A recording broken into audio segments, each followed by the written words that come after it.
Selamat sejahtera, jadi saya akan membentangkan tentang graf fungsi sinus, kosinus, dan tangen di bawah subtopik 6.2. Saya mulakan dengan ciri-ciri graf fungsi trigonometri. Kita ada 3 jenis graf, yaitu graf sinus, kosinus, dan tangen. Oke, saya mulakan dengan graf sinus dahulu. Graf sinus ini dia bentuk macam S atau ular lah, cacing kah pun boleh. Mempunyai nilai maksimum 1 apabila X sama dengan 90. Nilai minimum dia negatif 1 apabila X sama dengan 270. Memintas pada paksi X pada X sama dengan 0, 180 dan 360. Oke. Di sini nilai maksimum dia 1 apabila X sama dengan 90. Kalau X 270, nilai minimum dia negatif 1. Memintas pada paksi X pada 0, 180 dan 360. Memintas pada paksi Y pada Y sama dengan 0. Di sinilah. Oke, sekarang kita beralih ke graf kosinus. Graf kosinus ini dibentuk dia macam mangkuk lah, lubang. Mempunyai nilai maksimum 1 apabila X sama dengan 0 dan 360. Nilai minimum negatif 1 apabila X sama dengan 180. Oke. Nilai maksimum dia 1. 1. Pada 0, X sama dengan 0, X sama dengan 360. Nilai minimum dia negatif 1 apabila X sama dengan 180.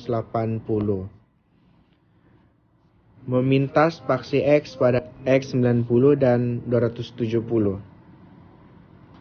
Memintas pada paksi Y pada Y sama dengan 1. Inilah. Oke, next kita pergi graf tangen. Graf tangen ini kan dia macam jalan raya lah. Kenapa? Sebab dia macam jalan raya, sebab dia begini. Dia macam highway. Macam jalan raya. Oke. Nilai maksimum dia ialah infinity dan nilai minimum dia ialah negatif infinity. Infinity ini dia nilai yang besar, tak terhingga, begitu. Oke. Memintas pada paksi X pada X sama dengan 0, 180 dan 360. X sama dengan 0, 180, 360. Oke. Memintas pada paksi Y pada Y 0, 90. Di sinilah. Nilai tan 90 dan tan 270 tidak tertakrif. Tidak tertakrif itulah infinity. Oke, sekarang kita pergi kesan perubahan pemalar E, B, dan C bagi graf. Oke, ini Raja menunjukkan ciri-ciri fungsi berkala yaitu tempo dan amplitude. Yang lengkap ini kan garis dia ini kan itu tempo dia. Dia kira macam lengkap lah. Dia punya bentuk S tuh, dia lengkap. Oke, amplitude juga dapat ditentukan dengan rumus yaitu nilai maksimum plus nilai minimum bahagi dengan 2. Seterusnya ini nilai perubahan E, B, dan C. Kalau E ini dia berubah, nilai maksimum dan minimum akan berubah juga. Kalau nilai B yang berubah, graf ini dia akan mampat atau mengembang. Nanti saya kasih tunjuk contoh. Nilai C ini berubah, graf akan beranjak ke atas secara menegak atau ke bawah. Secara ringkas dia, nilai E ini mempengaruhi amplitude fungsi. Nilai B mempengaruhi tempo fungsi, manakala nilai C mempengaruhi kedudukan graf fungsi.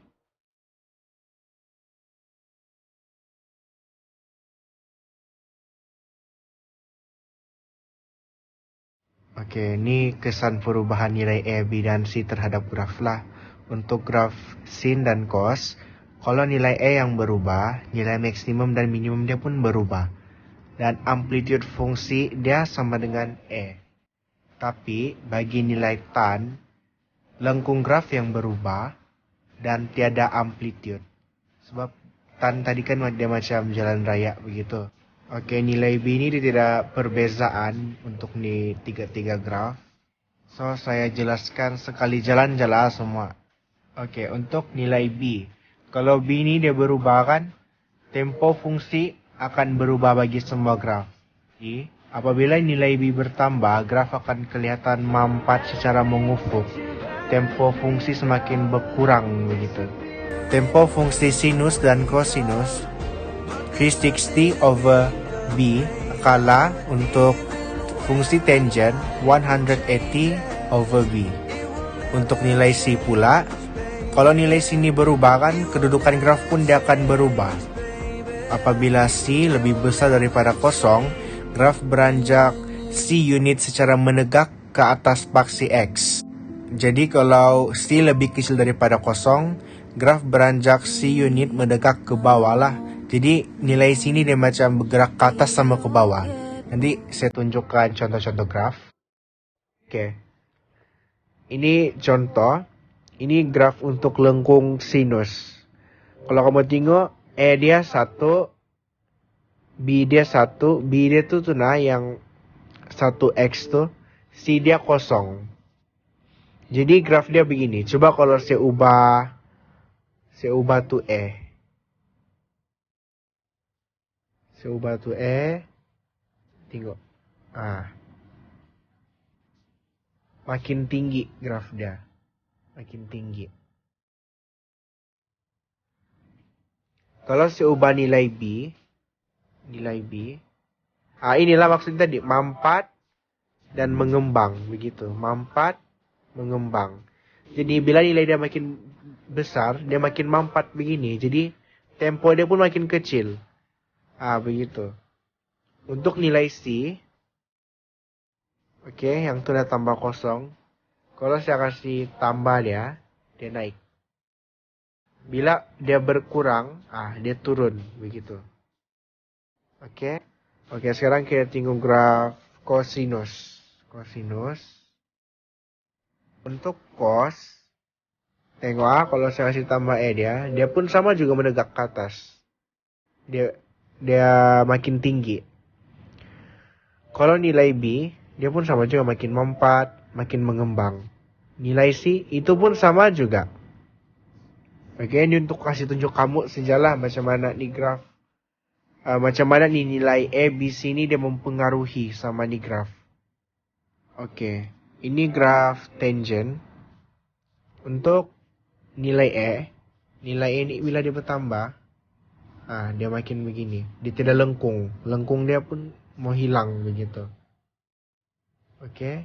Bila dia berkurang dia pandai makin lama makin melengkung. Next ini B. Oke, nilai B. Nilai B nih, dia sama aja. Nilai B ini sama aja, mampat. Makin ke nilai positif, nomornya dia mampat. Kalau negatif, kalau dia mau pergi nilai yang kecil-kecil dia pandai mengembang. Oke, persamaannya nanti jadi beginilah. 1.8 X. Oke, next kita begini C. Nilai C. Kalau nilai C ini dia bertambah, dia terlurus. Hilang juga bentuknya. Kalau berkurang pun sama juga. Jadi dia begitu. Jadi jangan kamu bingung untuk graf sinus dan kosinus, dia sebenarnya berlain. Oke, ini semua jenis graf. Jadi dia bentuknya beginilah. Oke, itu saja dari saya. Oke, thank you.